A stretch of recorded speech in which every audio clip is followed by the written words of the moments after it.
Ce projet a commencé en réalité parce que le fait de vivre à l'étranger, j'ai eu comme une période un peu difficile il y a 2-3 ans de remise en question. Et donc j'ai décidé de raconter une histoire qui serait à la fois universelle et en même temps très personnelle. C'est-à-dire, je suis du Nord, je suis de Douai. Et là-bas, comme d'ailleurs en Belgique également, il y a la tradition des géants. Et à Douai, il y a, je pense, c'est les plus beaux géants. Je me demande même si on ne peut pas dire que ce sont les plus beaux géants du monde, puisque dans le patois ch'timi, comme on dit, le patois picard, Gaillan, ça veut dire géant. Bon. Et donc les Gaillans, les géants de Douai, ils sont très très bien faits, ils ont presque 500 ans d'ancienneté maintenant. Ils sont beaux, ils sont majestueux, un peu comme les super-héros. Ici aux États-Unis, ce seraient les super-héros. Nous en France, et particulièrement dans le Nord, nos super-héros, c'est les géants. En l'occurrence, pour moi, c'était les Gaillans.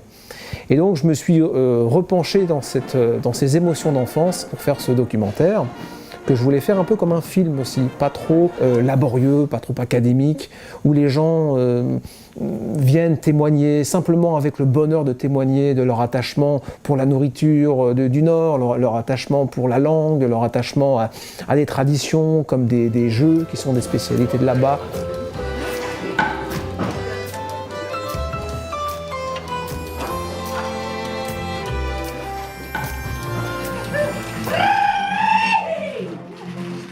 Pendant le tournage, ça a été formidable parce que tout le monde s'est vraiment impliqué. J'ai mes amis André et Adèle qui sont venus, qui s'intéressent beaucoup aux langues et qui s'intéressent à la culture des autres, aux cultures populaires.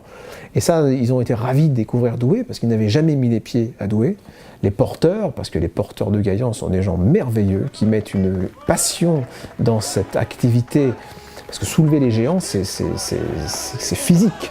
C'est leur vie, je veux dire, à la fin, le dernier jour, le mardi soir, ce qu'on appelle la rentrée des géants, les porteurs sont en pleurs, parce que c'est un moment très intense. C'est aussi, ils savent très bien que la lignée les observe, parce que ça se transmet, les porteurs, de génération en génération. Ils ont un sens du devoir, et qu'ils doivent accomplir correctement, chaque année, à chaque Gaillan, avec dignité. Donc les thèmes du documentaire, c'est la préservation de nos traditions régionales essentiellement, bien sûr, mais c'est peut-être plus profondément aussi l'enfance, bien évidemment, et le déracinement, je dirais.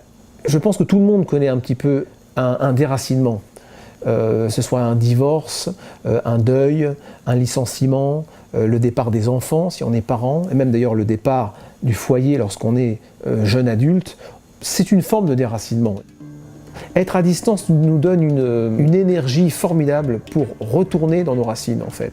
Et donc j'ai commencé à me plonger dans les livres que j'ai trouvés aux archives de Douai, par exemple, sur l'histoire de la ville, et je me suis rendu compte à quel point c'était riche. Et je me suis dit, bon, là, il faut faire un tri, bien sûr, évidemment, il ne faut pas tout raconter, mais il faut faire une petite relation entre l'histoire de la ville et l'histoire du géant. Ça, c'était très important. Et j'ai ensuite fourni le premier brouillon, la première version du scénario, à mon camarade et complice Benoît Tanguy. Et là, ça a été formidable parce qu'il m'a dit oui tout de suite. Il a pris le projet tout de suite à bras-le-corps. Et sans lui, sans son aide, je pense que le film ne se serait pas fait. En tout cas, il serait très différent. Parce que, étant à distance, il a pu gérer aussi beaucoup de choses là-bas. Rechercher les financements avec moi, travailler sur le scénario, travailler sur l'équipe. Il a monté une équipe. J'ai eu la chance d'avoir une équipe formidable, des gens très talentueux, que ce soit Clément Rouzet au drone qui a filmé la région, qui a filmé Douai, qui a fait des plans merveilleux, aussi du Beffroi, de l'hôtel de ville, que ce soit Éric Perrelier qui a fait des time-lapse, c'est-à-dire il prend le temps de tourner longtemps, certains plans très, très cadrés précisément, et ensuite il met tout ça en mouvement accéléré. C'est très beau.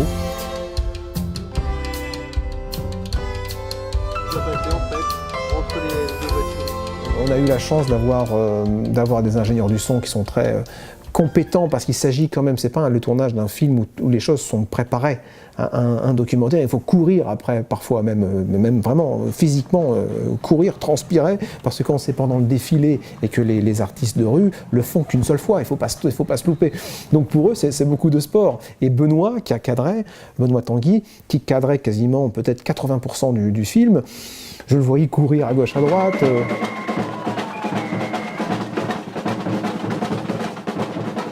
J'ai eu également une grande amie, Marie Drouet, qui a accepté de monter le projet. Donc elle est chef monteuse, elle fait ça depuis des années et j'étais vraiment ravi qu'elle accepte.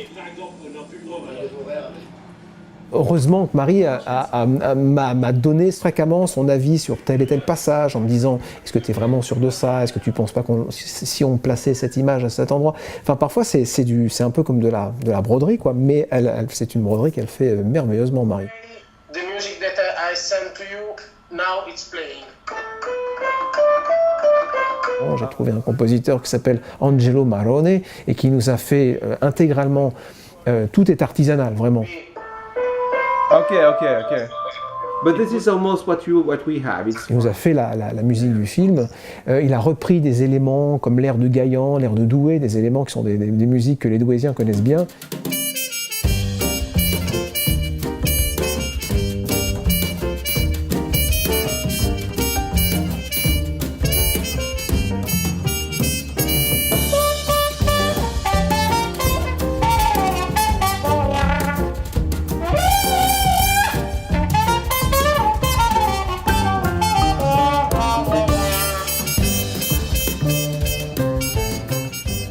J'ai demandé à Angelo, le compositeur, s'il pouvait traduire en latin ce texte qui dirait « Adèle peint, les primitifs flamands l'inspirent », puisqu'on venait d'aller voir les primitifs flamands au musée avant. Et donc ça a été traduit en latin, et ça donne quelque chose de très religieux comme ça. Donc j'aime bien parce qu'il y a plusieurs moments dans le film où c'est des vraies créations. Ça, c'est un passage qui est chanté par un chœur de 25 Italiens.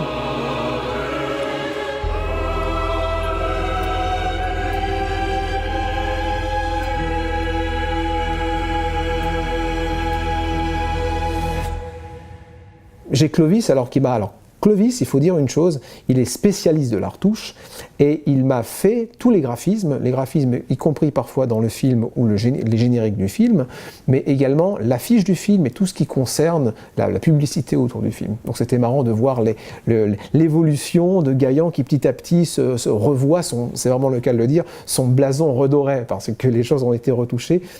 C'était marrant de voir la lance qui partait d'un côté de l'autre. Il a fait le titre également, le géant, le titre qu'on voit donc dans le générique et aussi sur l'affiche. Il me l'a personnalisé. Et un artiste brésilien qui peint, qui dessine, nous a offert gracieusement des dessins, qui sont des éléments de costume des géants, monsieur, madame, tous les enfants. Et ces dessins viennent illustrer le générique de fin. On a l'avant-première à Douai qui arrive là dans un peu moins d'un mois. Donc on est à la fois impatient, à la fois excité, à la fois on a un peu le trac évidemment, c'est beaucoup de préparation. Ça fait 2 ans que j'y travaille. Et puis surtout, je cherche un distributeur. Donc je lance un avis à tous les distributeurs. Bien évidemment, on est prêt à contactez-nous, il n'y a pas de problème. Contactez Oulou à Film ou moi-même. J'ai essayé de faire non pas seulement une déclaration d'amour au Gaillan, mais aussi à la ville de Douai. J'ai essayé d'être fidèle à mon enfance, à l'enfant que j'ai été. C'est une des questions que je pose au début. Qu'est devenu l'enfant que j'étais? C'est peut-être bien de se poser chacun la question, de savoir si on est fidèle à soi-même. J'espère rendre hommage au Nord, j'espère rendre hommage à Douai, puis surtout aux géants. S'ils nous regardent, eh bien qu'ils nous envoient un petit coup de pouce. Donc j'espère que ce film rencontrera le public. C'est pas un public particulier, c'est tout le monde.